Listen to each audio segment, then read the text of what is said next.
Hello. ஒரு பெரிய கேள்வி. நாம் யாருக்காக வாழ்கிறோம்?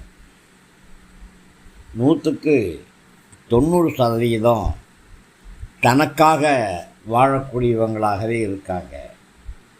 ஆனால் உண்மையாகவே நல்ல வாழ்க்கை அப்படிங்கிறது தியாகம் நிறைஞ்சிருக்கு. யாரோ ஒரு சிலருக்காகத்தான் எல்லாரும் வாழ்ந்து கொண்டிருக்கிறோம். ஒன்று பெற்றோருக்காக, இல்லைன்னா பிள்ளைகளுக்காக, இல்லை கணவருக்காக, இல்லை மனைவிக்காக என்று யாரோ ஒருவருக்காகத்தான் வாழ்ந்து கொண்டிருக்கிறோம். இது வாழ்க்கையை குறித்த ஒரு சாதாரண பார்வை. ஆனால் ஆண்டவருடைய பிள்ளைங்க யாருக்காக வாழணும்? சந்தேகமே இல்லாமல் நம்மளால் சொல்ல முடியும், கிறிஸ்துவுக்காக வாழணும். கிறிஸ்துவுக்காக வாழணும் அப்படிங்கிறத விட சரியான பதில் வேறு எதுவுமே இல்லை. கிறிஸ்துவில் வாழணும், கிறிஸ்து என்னில் வாழணும் அப்படின்னு கலாத்தியர் 2:20 வாசிக்கிறோம். நாம் சக மனிதர்களுக்காகவும் வாழணும், சத்துருக்களுக்காகவும் நாம் வாழணும். தேவன் பகைக்கிற எல்லாரையுமே நேசிக்கிறவராக இருக்கிறாரு. இதுதான் தேவ பண்பு. அதனால தான்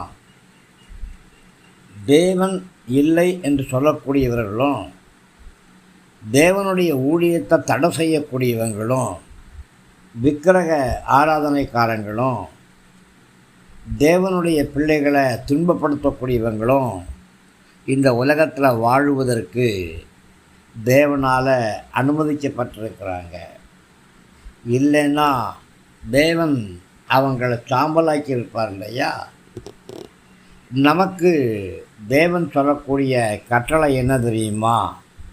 யாரெல்லாம் நம்ம பகைக்கிறாங்களோ, யாரெல்லாம் நம்ம வெறுக்கிறாங்களோ அவங்களையும் நாம் நேசிக்கணும், அவங்களுக்கும் நாம் நன்மை செய்யணும்.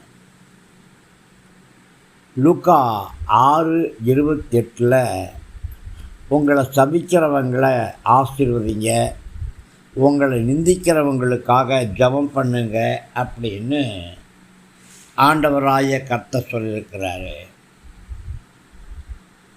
யாரெல்லாம் நம்ம பகைக்கிறாங்களோ அவங்கள சபிக்க வேண்டியதல்ல, அவங்கள ஆசீர்வதிக்க வேண்டியது நம்முடைய கடமையாக இருக்கு.